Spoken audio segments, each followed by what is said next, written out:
Welcome, my student. I am your teacher and I am here for the lectures for the mathematics. Now we have to start as the complication question which can written as x raised to power x negative 3 is equal to x.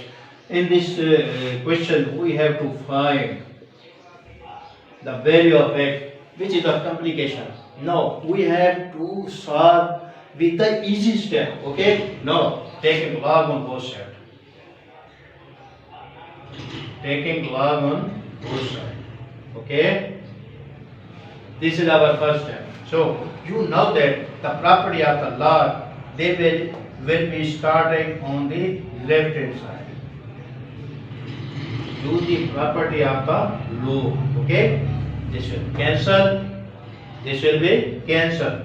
So x negative 3 is equal to 1, and now x is equal to 1 plus 4, and now x is equal to 4. This will be the answer of our question.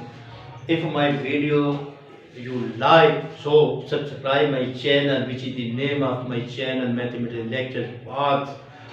Wait for my next video. Thank you all of you.